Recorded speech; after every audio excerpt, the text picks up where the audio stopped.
Hello, everyone who's joining us. Thank you so much for participating tonight. I'm Hunter Klingensmith, and I'm the Visitor Experience and Exhibit Manager here at Swanner. Tonight, we get to hear about the very pertinent topic, how climate change is affecting Utah's ski resorts. Our goal here at Swanner is to preserve, educate, and nurture both the land and our community. And so we certainly feel that this topic couldn't hit closer to home for us right now. You know, it's been a little bit of a challenging season with snow-wise, and so it's definitely a good time to be talking about it. Tonight's talk is part of Swanner's Walks, Talks, and Workshops program, which is a series designed to help everyone engage in nature and the world around us. It's also part of the Think Water Utah program, which is a statewide collaboration and conversation on the critical topic of water, presented by Utah Humanities and its partners. An important part of engaging in nature here on the preserve is also recognizing that the Swanner Preserve and Eco Center resides on the ancestral, traditional, and contemporary lands of the Northwestern Band of the Shoshone and the Ute Indian tribe. In offering this land acknowledgement, we affirm Indigenous sovereignty, history, and experiences. Before I introduce our presenters, I'd also like to thank Summit County RAPTAX for supporting our Walks, Talks, and Workshops programs. And I'd like to go over a few logistics for tonight. With these Zoom calls, we always have to go over how we're going to run it. It's a little different from those in-person events. And so we'll start off by hearing from our presenters, Emily Wilkins and Tara Saley. After their presentation, we'll have time for a Q&A. If you have any questions, you can type them into the chat or use the Q&A function. Another option is if you would like to verbally ask your question, you can use the raise hand function at the bottom of your screen. If you kind of scroll over the bottom of your screen, you'll see all these options. If you select raise hand, then I'll see that you've raised your hand and I can unmute you to ask the question. We will have to do it kind of in order of how they come in, but if you'd rather do it that way, we can offer that. And then I'll pose any questions that are written in the chat and we'll just go from there. After tonight's event, you'll receive a follow-up email with a link to the recording of the event, any resources shared, and a survey. That email probably won't come for a few days. It takes us a while to get the recording all set up and everything. But your participation in the survey particularly really helps us to secure funding for programs like this, and also to figure out what programs we should be doing and what our community is interested in. So it's a short survey. If you have a chance, please take a few minutes to fill it out. Okay, and finally, it's time to meet our presenters. So tonight we have Emily and Tara, who were both part of the Climate Adaptation Science program at Utah State University, and that's where they did the research on this project and published their work. Emily is now a research social scientist with USGS, and she earned a PhD at Utah State University in Environment and Society, and also was a postdoc in the Institute of Outdoor Recreation and Tourism. Tara is a staff air quality engineer at Environmental Resources Management, and she earned an MS in Civil and Environmental Engineering at Utah State University. We're really excited to have both of you here with us tonight. Thank you for sharing all of the important work that you're doing, and we can't wait to hear more. So with that, I'm going to pass it off to you, and we'll go from there. Yeah, thank you so much, Hunter. I will share my screen here. Awesome.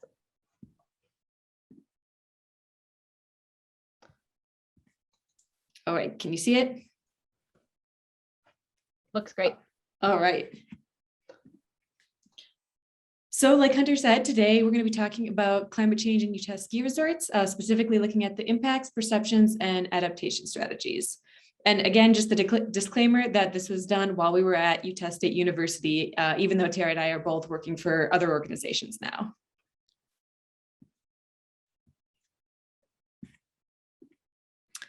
So this research was done by a big team at Utah State University across 3 different departments. So it was really interdisciplinary research across environment and society, civil and environmental engineering, and watershed sciences. We especially want to thank Hadia Akbar and Rachel Hager, who were instrumental in this research, but it's going to be just Tara and I presenting today. So why are we even talking about ski tourism today? Why does this all matter? Well, it's probably no surprise to everyone on this call that ski tourism is huge in Utah, both in terms of the number of people visiting and the economic impact it has. So in the 2020 to 2021 ski season, Utah saw 5.3 million skier visits, and that just means one person skiing for one day. And this figure here shows the general trend over time of the number of skier days in the millions in the last 2 decades or so. So we can see generally in Utah, skiing has been on the rise over this last 2 decades. This creates about $1.55 billion in economic impact, at least for the 2019 to 2020 season. And when skiers are asked why they chose to come to Utah to ski, they tended to most often cite the quality of the skiing, the quality of the snow, and the ease of the access from Salt Lake City's airport. And it's probably no surprise that Utah's climate is changing with all of the climate changes going on globally. So in the last 5 years or so, we've seen more and more news stories like this one, where it says, Utah governor asks residents to pray for snow, but this winter is still among the 5 driest in the state's history. And that's the good news. This was from 2018 in the Salt Lake Tribune. But since then, and especially this year, we've seen more stories like this pop up in the press. And this also shows the decline in snowfall from November to April at Alta, where you can see in the last couple decades, there's been this general decline, even though there is still some high snowfall years. And we're expected to see a lot of different changes in Utah with global climate change. So Utah has already warmed by 2.5 degrees Fahrenheit since 1900. This is warming faster than the global trends. So globally, we've seen about 2 degrees Fahrenheit of warming. But previous research has found that higher elevations are warming faster than lower elevations. So that could be some of the reason why Utah is warming faster, or that higher elevations within Utah might be warming faster than other locations in Utah. Prior research has also found that climate change will affect snowpack. So for each 0.9 degrees Fahrenheit of warming, snowpack tends to drop by an average about 3.8%.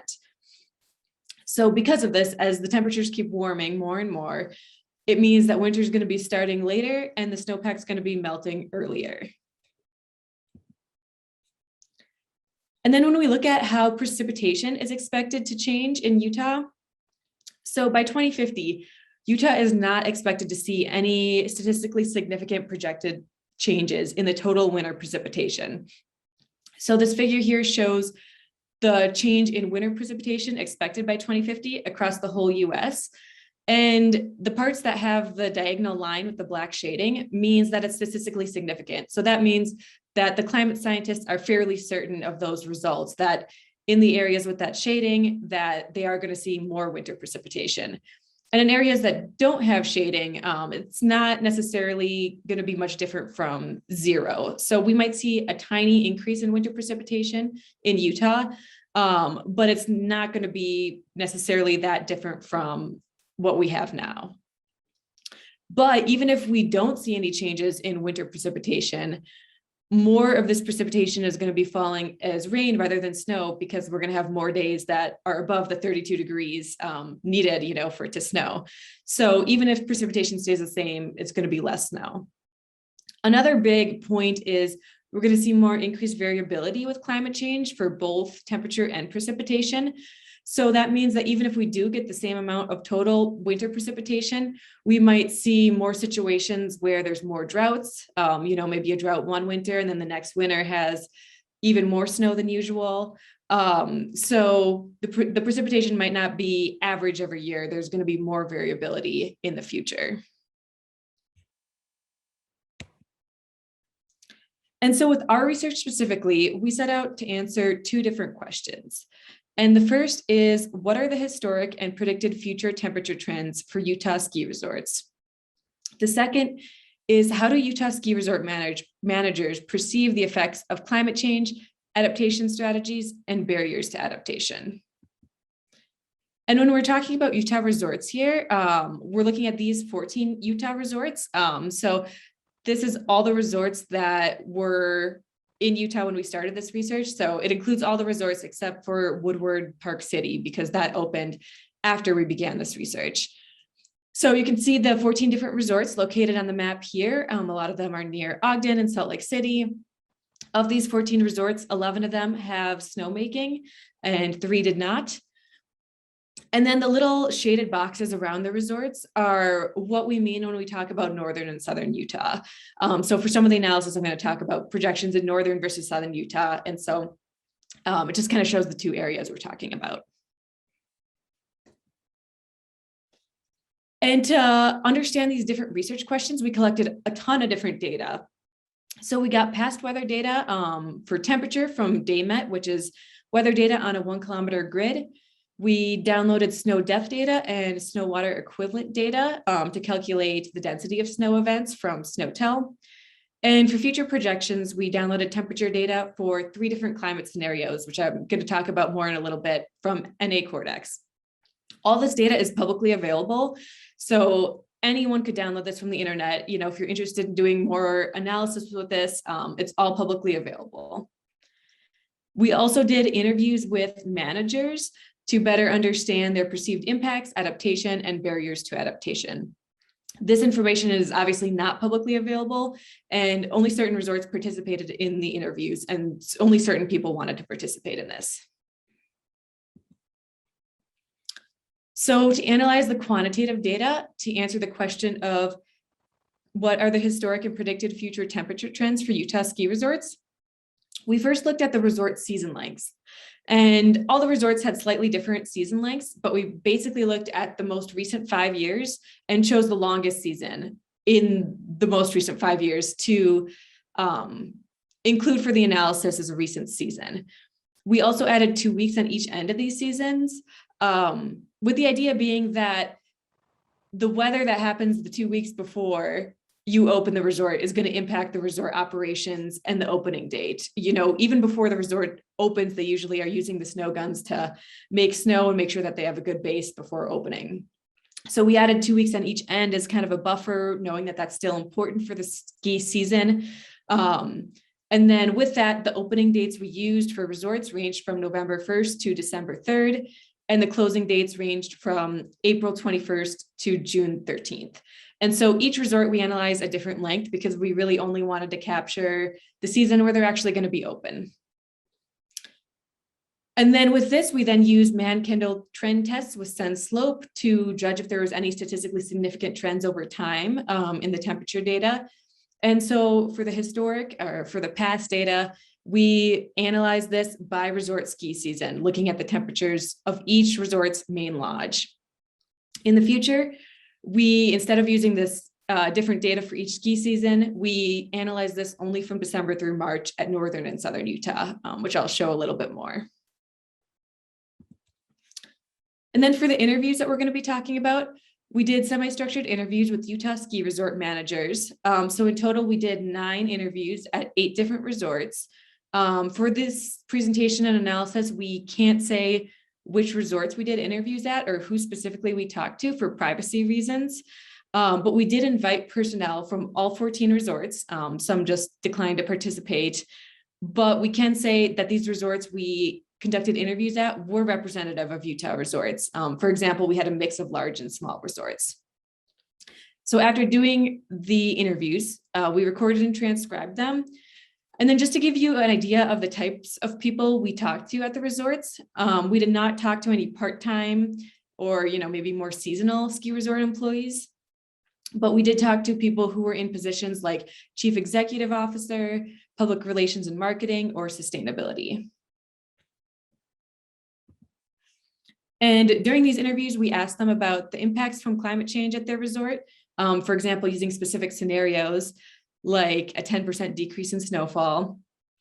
We asked them what they defined quality snow as, what the minimum acceptable ski season length was, adaptation measures and perceptions of adaptation, barriers to adaptation, and then Tara conducted a thematic network analysis, which is what is going to be used for her to talk about all these kinds of results.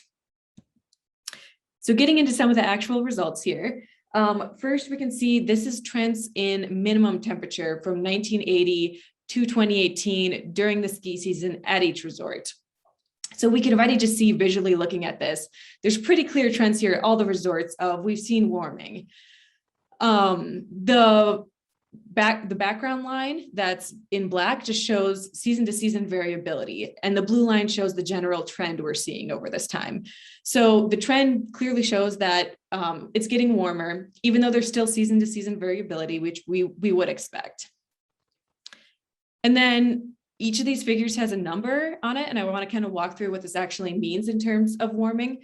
So the numbers are the expected average annual increase in degrees Celsius in the mean minimum daily temperature over this time period during the ski season.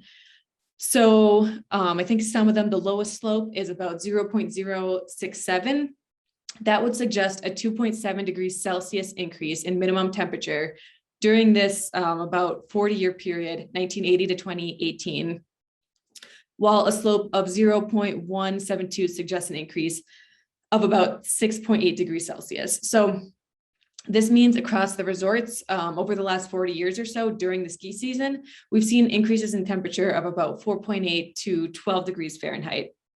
Although I will put in the caveat here, the one with 12 degrees Fahrenheit, Powder Mountain, is maybe a little bit more extreme than we would actually expect, just because it looks like there's some outliers in the early 1980s. Plus that resort has its main lodge at the top of the mountain rather than at the base. So that causes some differences in the data when we compare that to all the other resorts. So that one might be a little more extreme than we would expect, but still overall, this is a huge increase in temperature just in the last 40 years at these resorts. Even if we go to the lower end of 4.8 degrees Fahrenheit, is still a huge increase in this time period. And these data are all, again, pulled from the main lodge of each ski resort. So it's not necessarily representative of the entire resort, although we would probably see similar trends across each resort. And then when we look at maximum temperature, we see very similar trends, although it's not warming as fast as minimum temperature. So looking at these figures, you can still see that there's a slight upward trend. It's not quite as extreme. And in some graphs, you can see it says not statistically significant, meaning we don't really have the data to say if it's any different than no change or not. Some are statistically significant. There still is warming. It's just not as fast as minimum temperature. And again, all this data is publicly available. This is, not any new data that we've collected. It's all on the internet, and other people could run the similar analysis to this. And then when we look into the future, under different climate change scenarios, I'm going to be talking about 3 different RCP scenarios. And RCP just stands for Representative Concentrative Pathway. Essentially, it's different greenhouse gas concentration trajectories. So RCP 2.6, in this figure here, that's the green line. That scenario assumed that emissions declined by 2020. We're now past 2020 and they did not decline. So this scenario is now considered less likely by climate scientists. But we also used RCP 4.5, which is the red line. That is considered an intermediate scenario, assuming that globally we do come together and take some actions to reduce our emissions. And then RCP 8.5 is considered a business as usual scenario. It's assuming we're not really doing anything globally to curb our emissions, and this is essentially a worst case scenario. And so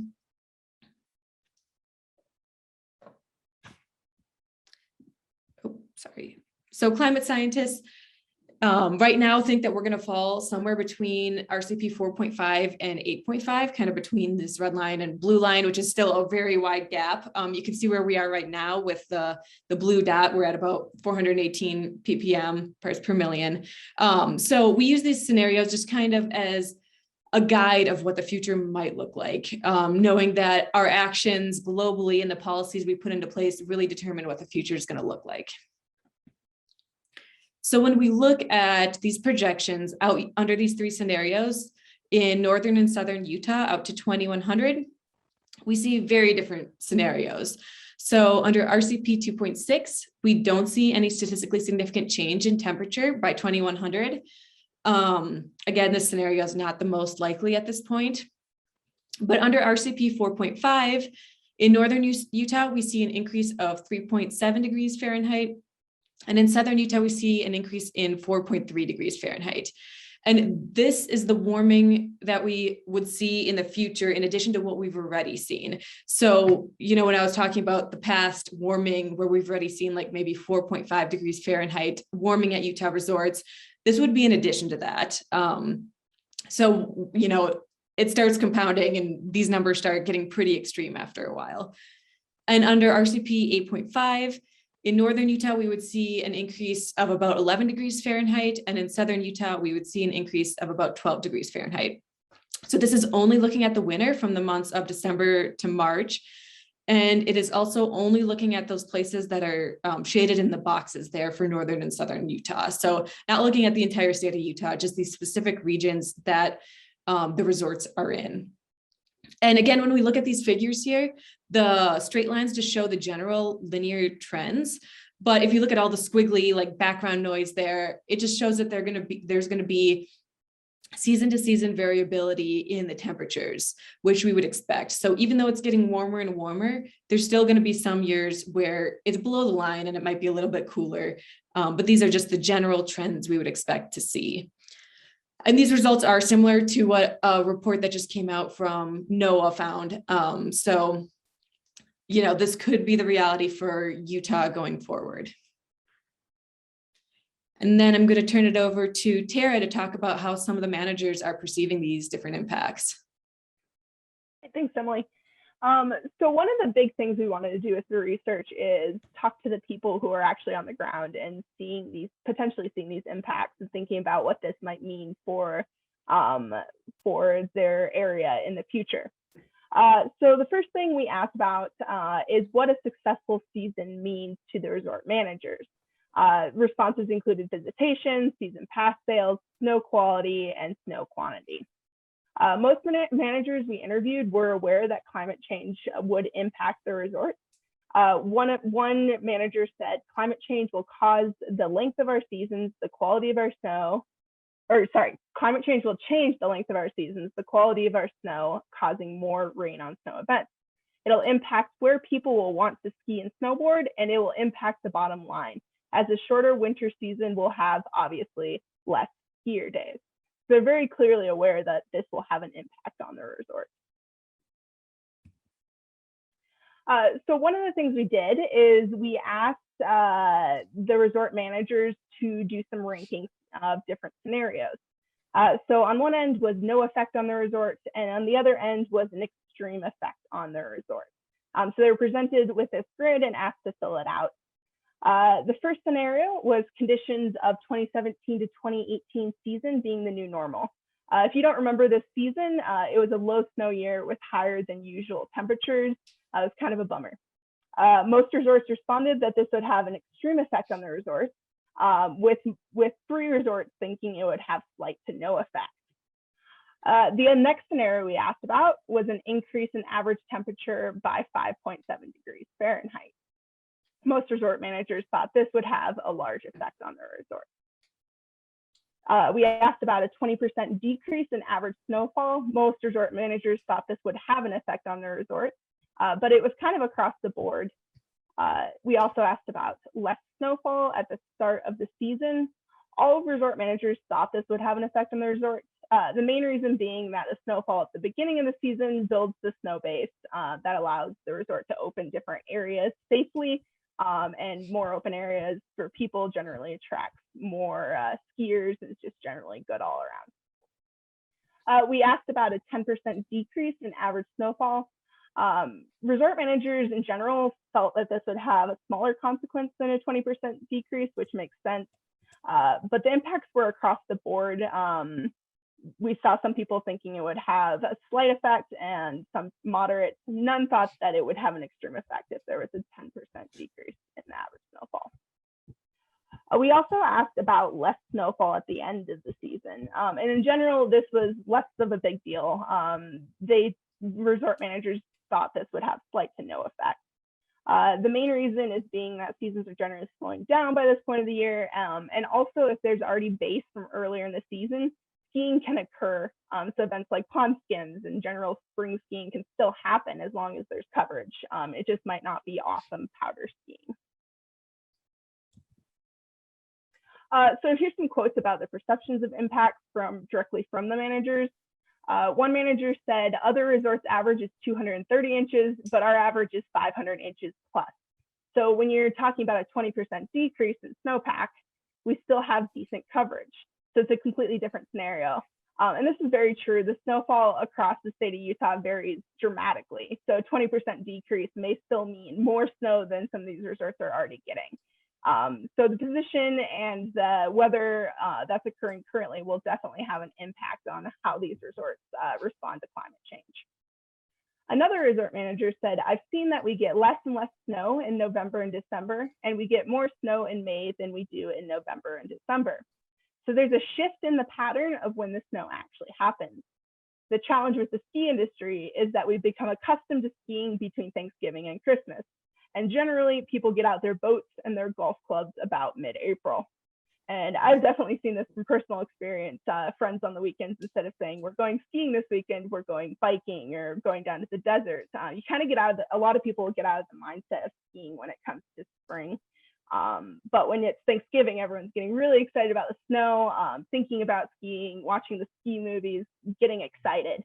So that shift could actually really affect resorts, because if they're not opening until later after Thanksgiving, they're missing out on skier days essentially.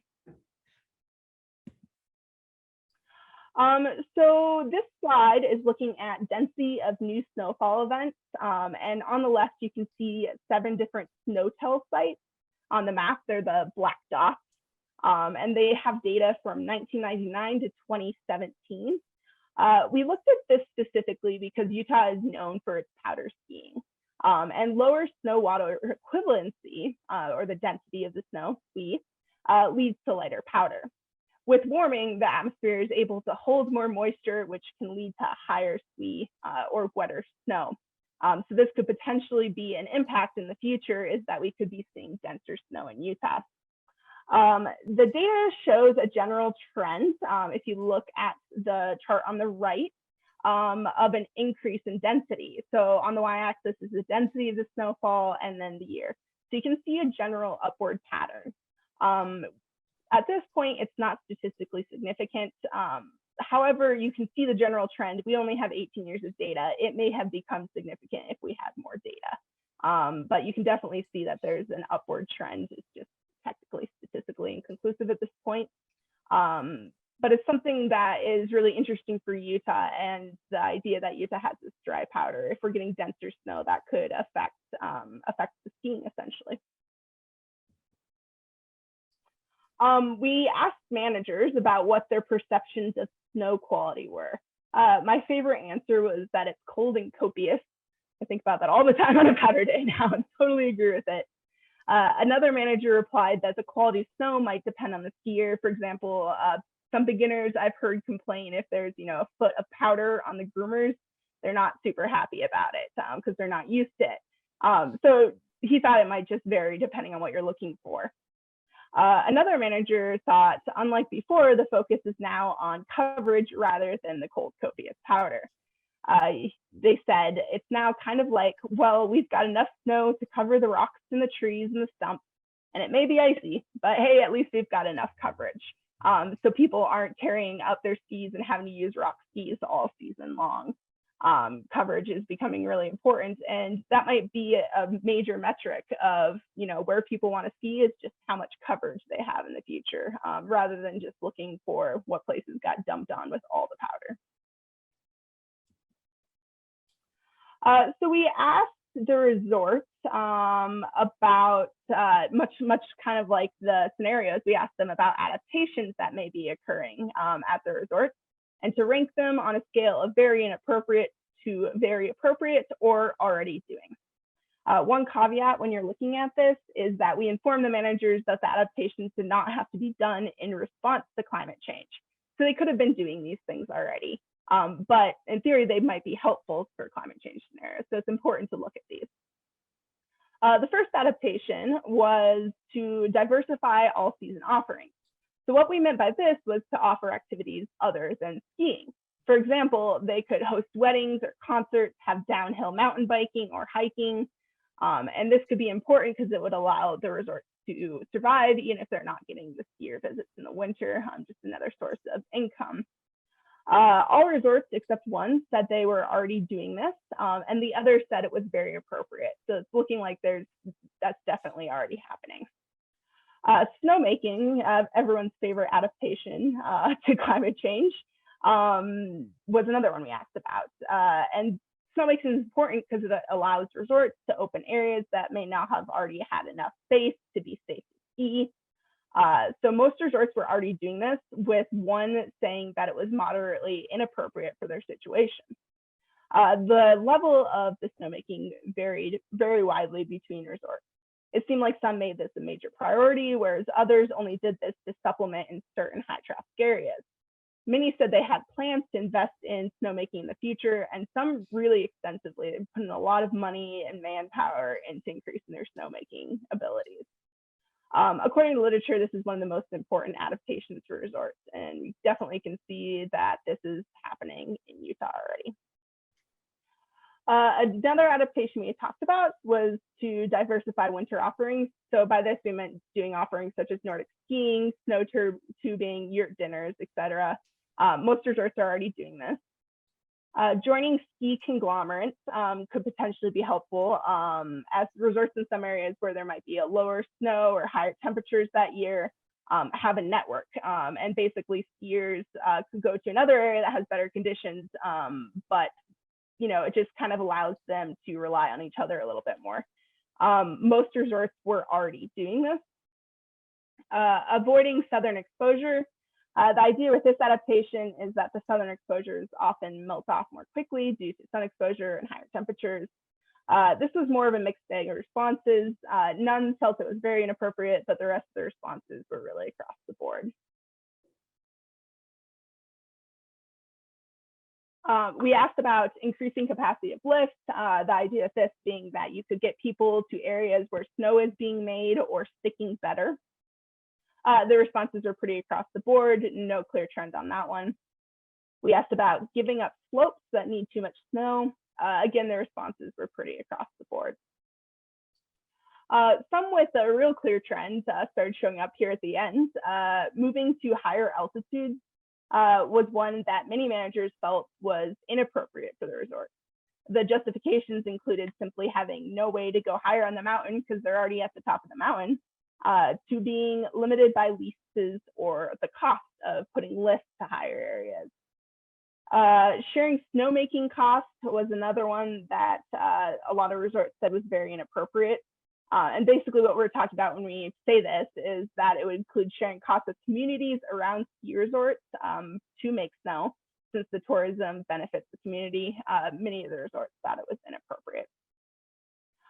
We asked about snowmaking with chemical additives, and this one kind of elicited a pretty extreme response in some people, I would say, more than most of the other ones. Many resorts thought this was inappropriate, and some of them were just thought it was very inappropriate. The reasons included being in watershed areas where what you put in the water is really important, to the extreme cost, and concerns about effectiveness, especially when related to cost, if it was the best way to go about adapting to things. And one thing Tara had mentioned, hearing from the managers, was the importance of snowmaking. But in order to make snow, we have to have a certain minimum temperature. You can't make snow at any temperature. And so we thought we would go back to the historical weather data and look to see if the temperatures and if the proportion of the season where snowmaking was possible had already changed over time.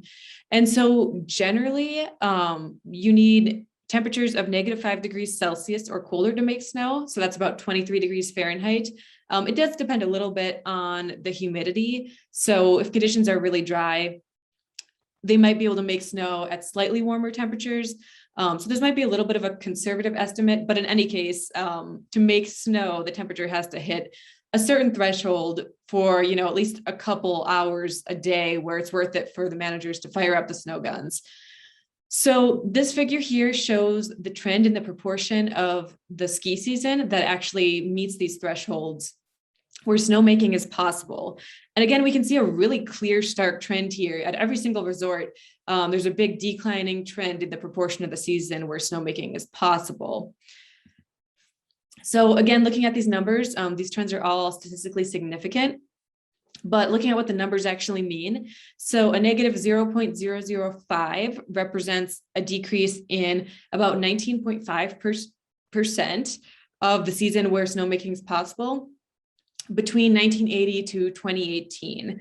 So this is actually quite a large decline. And if we even get more specific and looking at an example and how this changes the number of days for snowmaking, let's say there's a resort that has a season length of 163 days. Now, this includes the 2-week buffer period we're putting on both ends. But so if they start with 163-day season length, in 1980, the number of snowmaking days might have been something like 130 days. But with this decline in the proportion of the season where snowmaking is possible, in 2018, the number of days where they'd be able to make snow would have been 99. So over this almost 40-year period, this would already be a decrease in 31 snowmaking days. So although snowmaking is a really important adaptation and we don't want to take away from that, but we do want to put the caveat there that it's not going to be the end all be all, because there still are limitations on snowmaking, and making snow when it's warmer temperatures also uses a lot more energy as well. So there's multiple things going on here, but the big takeaway is that less of the season is going to be viable for making snow. And we also looked at specifically the early season. So this is 2 weeks prior to the season starting through January 2nd. This is because, as Tara had mentioned a few slides back, managers noted that the holiday season was really important for being open and for visitation. So this would be like Thanksgiving, Christmas, winter break, winter holidays, New Year's. This period was really important for snowmaking and to make sure the resort was open. And so even if we only look at this early season, we see the exact same trends.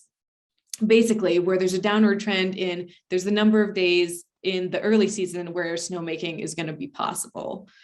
There's more season to season variability here just because we have a shorter number of days that count as the season, but we still see these very clear trends that snowmaking is going to be viable for fewer days in the future.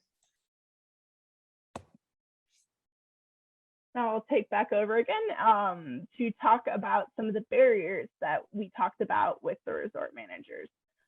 So we had already talked about the adaptations and scenarios. We wanted to see what might prevent them from doing these adaptations, especially since they know that potentially the climate change is going to be affecting the resort. So we started with financial costs. Overall, this appeared to be the greatest barrier for the resort. Costs of these adaptations can be really extreme.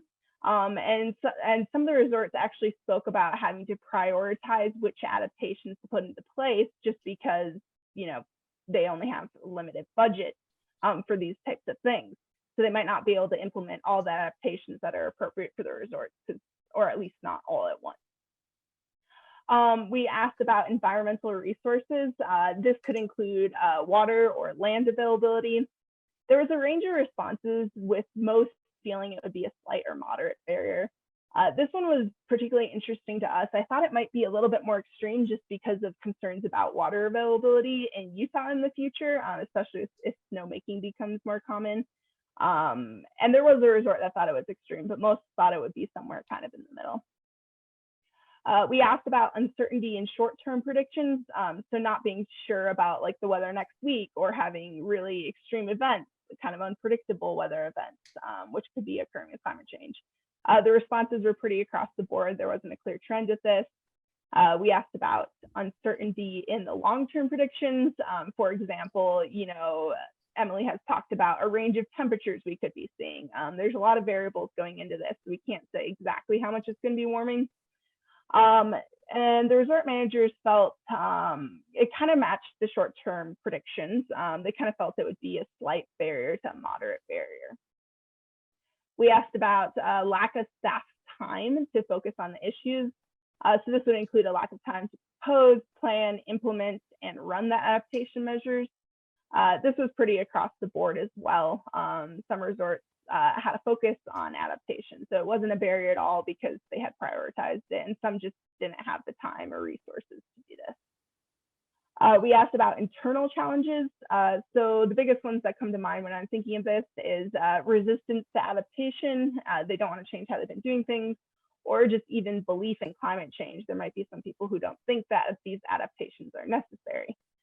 It was not an extreme barrier to any managers, but it was kind of well spread across the the other options. And then finally, we asked about lack of the community support. So this could be resistance to additional building or seasonal activities. Again, this was pretty across the board, but none felt that it was an extreme barrier. One manager said financial costs can be an extreme barrier because you see the potential of being able to do and adapt to all these different things at once, but then you have to prioritize and it takes time. So the resorts, the financial costs can just be a big issue. Even if they realize there's something they should be doing, they might not be able to, or at least not right now. So we wanted to finish up here by talking about some of the limitations of the study. We only interviewed 9 managers at 8 resorts. Again, we tried to reach out to all resorts and some just didn't want to participate, which is fine. But you just got to keep in mind, this is not necessarily representative of all the resorts, although we did have a good variety of small versus large and southern and northern Utah resorts. Also, perceptions of employees at the same resort may vary. We were aware of this and we were hoping to be able to speak to multiple people at the resort, but it just generally didn't seem to work out. People were kind enough to give us time with one person to talk about this. So it just kind of didn't end up happening. We also did not look at changes in the snowfall or snowpack too much. There's just so many different directions you can go when you're talking about how climate change is going to impact the resort. But others have predicted declining snowpack in the future at Utah resorts. You can see there's a paper from 2021, so quite a recent one, if you're interested in looking at this further. So some conclusions.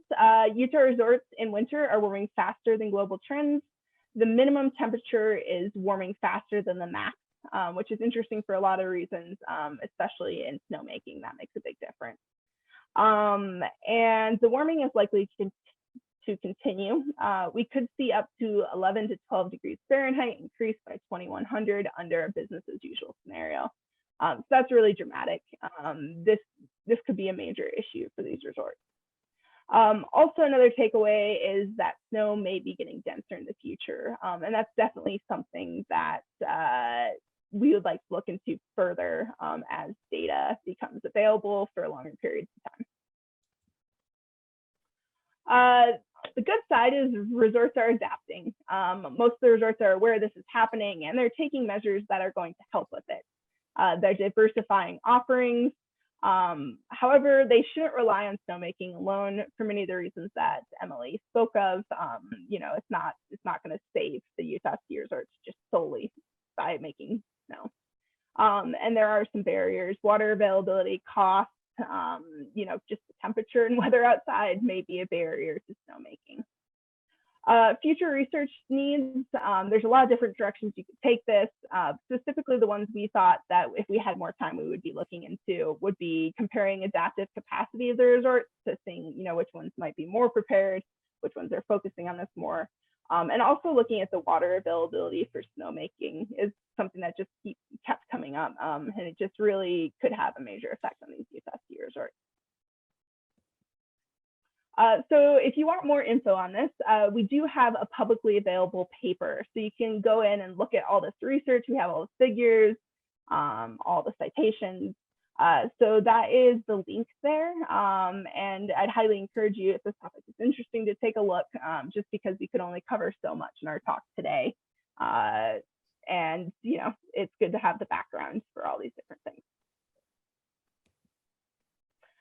So thanks so much for listening, and we're happy to take any questions you guys may have. Thank you so much, guys. It's incredibly interesting. I feel like it's nice to see the actual data because, I ski and I go out and I see how it's changed just in the 10 years that I've lived here, but it's really cool to see like the hard science and the data of what's happening.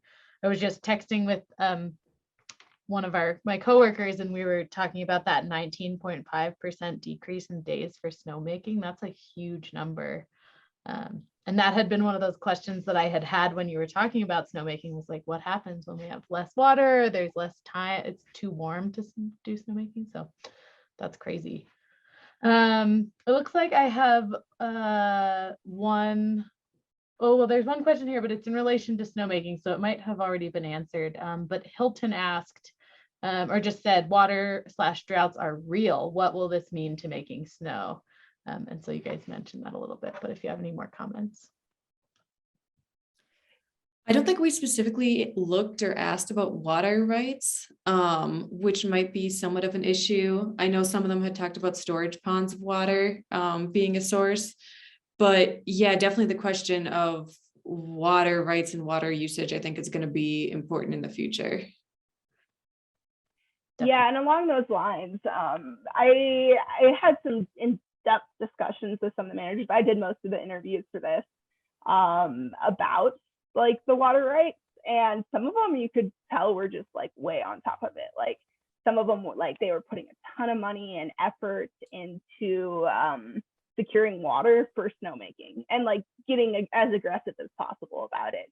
And then some of them just kind of had a pond out back, and if it filled up, cool, they could make snow, and if not, they couldn't.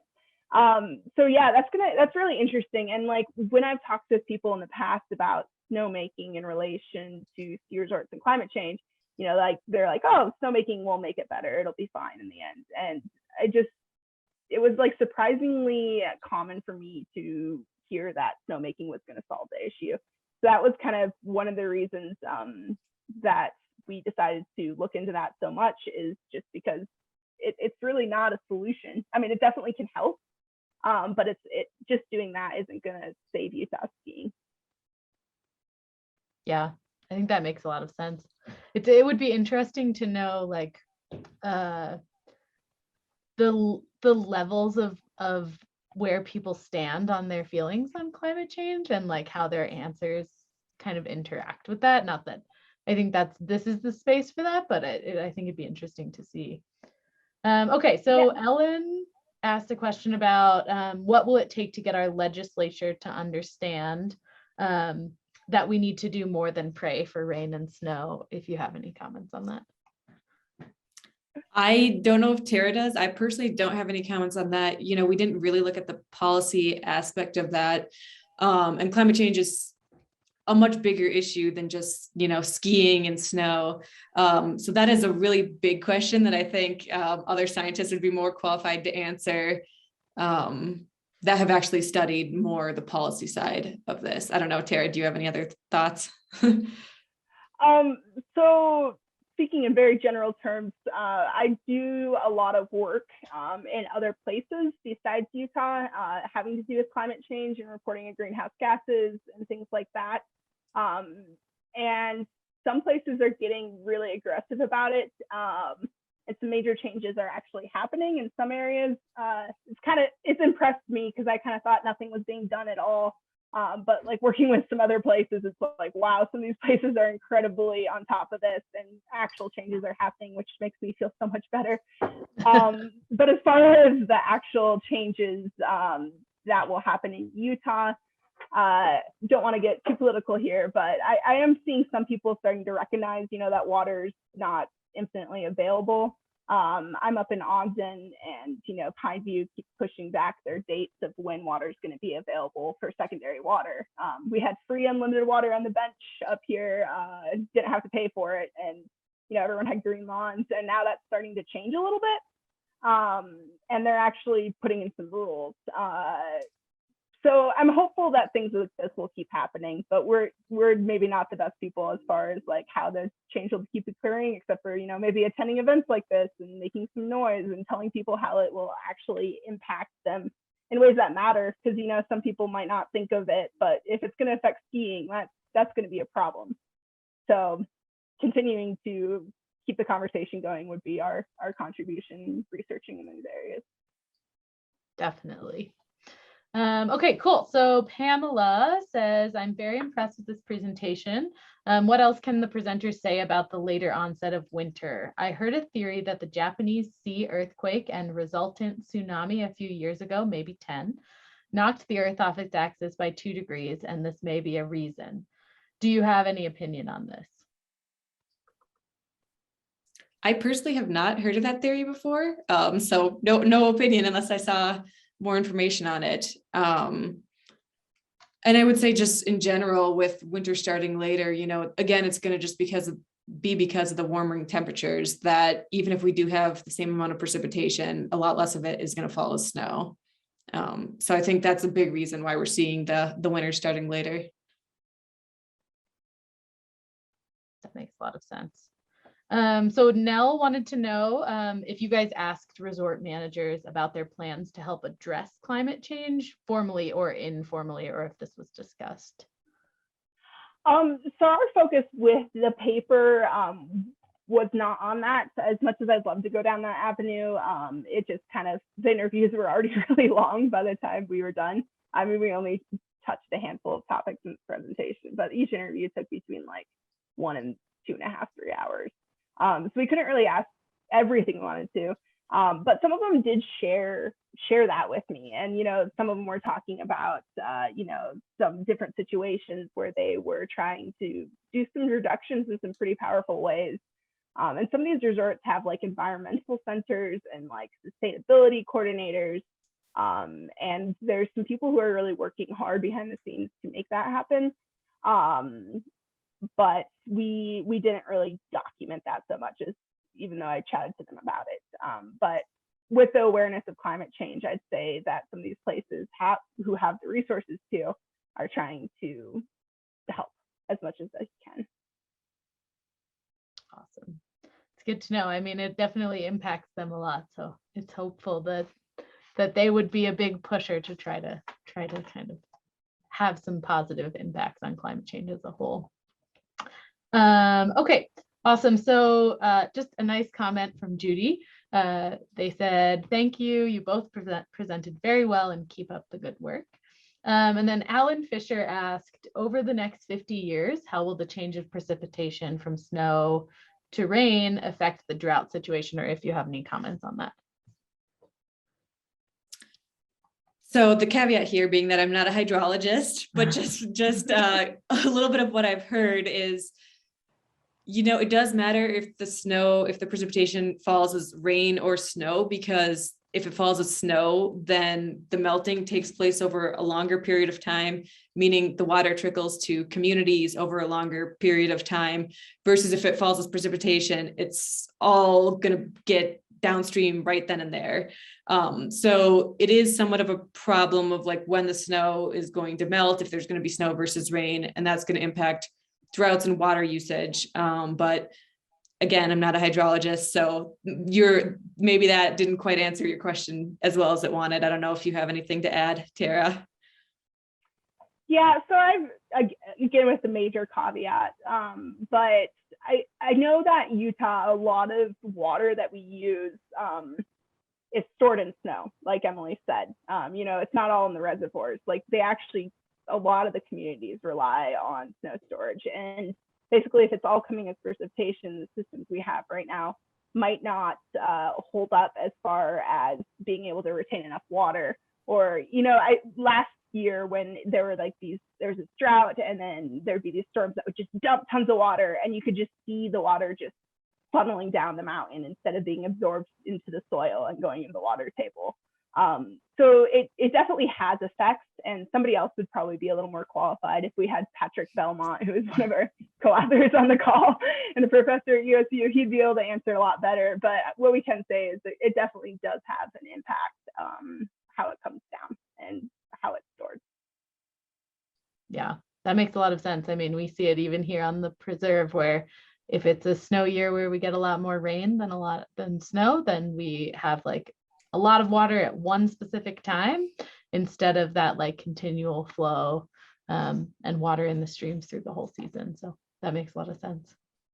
Yeah, the other thing that I was thinking of sorry, when you said that, I thought of more, but is algal blooms that are a major issue in water storage, especially with drinking water. I'm sure everybody's heard about it, but if the water's being stored in these ponds that are getting hot and subject to different, eutrophication, basically more nutrients, that can affect water quality is another thing to think about as well. Totally. Okay, cool. So Gretchen asks, thanks to Emily and Tara for taking the time today to speak on such an important subject. Do you know what the yearly volume of water that Park City Mountain Resort uses for snowmaking operations, or is that anything that you guys looked at? So we thought about asking that, but most resorts were not willing to share that, or the person I was talking to didn't know exactly. So yeah, we had kind of mentioned it to a few, but we weren't able to get anything really conclusive from them, unfortunately. Makes sense. Okay, and then Chris Cherniak asked or says 11 degrees by 2100 under the business as usual scenario, exclamation point, exclamation point. I'm not here in that year, but how about the near future, like 2050? Do you know what the predicted temperature increase is under that business as usual scenario? I don't know off the top of my head. We did analyze that. So it might be in the paper, or it'd be something that would be pretty easy to find. But off the top of my head, I don't know. The trends were somewhat linear over time. So, you know, the results were from 2020 to 2100. So if you consider maybe a third of that, it would be somewhere around 3 to 4 degrees Fahrenheit probably. But yeah, I'd have to go back and look at the data to see the exact number. Awesome, thanks. And we'll be sharing, for those of you watching, in that follow-up email, we'll share the link to their paper. So if you're interested in seeing that, and then I also grabbed some information about the other paper that you had cited, or one of the other papers that you had cited just recently, and we'll include that too. And then, so Michaela asked or says, great presentation. Do either of you believe religion plays a role in acknowledging climate change and may prevent managers or resort owners from acting now? It's a tough one. I would say that's outside the scope of this study. There certainly is research on how religion, you know, affects things like climate change belief, but we did not look into that. Awesome, thanks. So Ellen asks again, of the resort snow, or not again, but Ellen has another question. Of the resort snowmaking, what percentage goes back into the water system? Do you know? That's an awesome question. So we aren't the hydrologists yet again. I know Patrick had mentioned, or there was something in the beginning of our paper, some citations about the water use.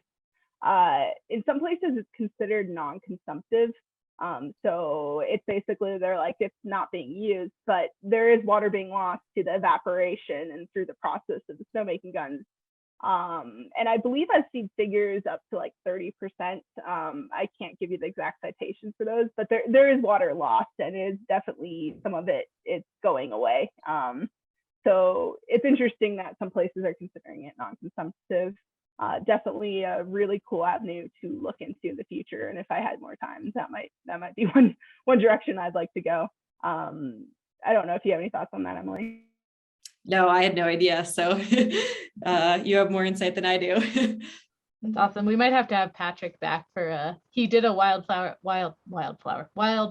talk with us last year, but I feel like we'll have to have him come in from the hydrology side and talk about some of those things too.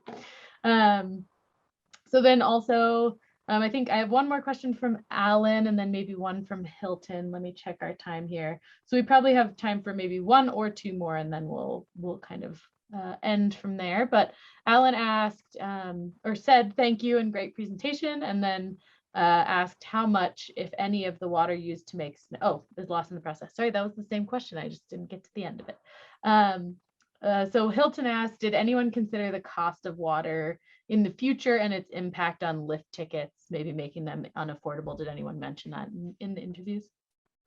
So not specifically, besides that they said like the water was untreated. So some of these resorts were getting much cheaper water, especially since it was considered non-consumptive in some situations.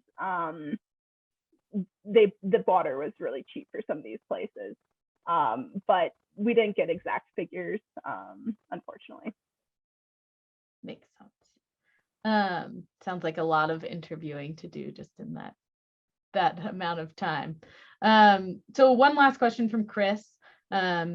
He asks or says, most of the data presented went up to year 2018. Do you think that you'll be able to amend the research with years 2019 and 2020 data, or if that will happen? Yeah, so I should clarify, like when we said 2018, that represents the 2018-2019 season. So it does have some 2019 data. We probably won't be able to update it like ourselves, Tara and I, just because we have different jobs now and different projects we need to work on, but it's all publicly available data, and all of our code is available online. So it'd be very easy for someone else to go and update any kind of analysis like this and see how the most recent years compare to the other trends we found. Awesome, thanks. We had one other question about looking at data before 1980 to get a bigger picture of history, but I feel like what you just mentioned probably speaks pretty well to that, is that there is data available out there for people to. Yeah, I think the farther you go back in time, the more unreliable the data gets.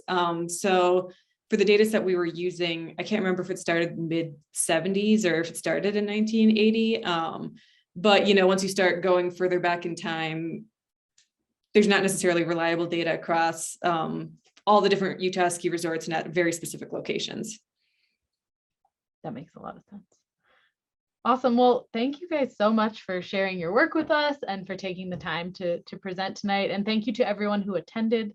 We appreciate you joining in and wanting to learn more.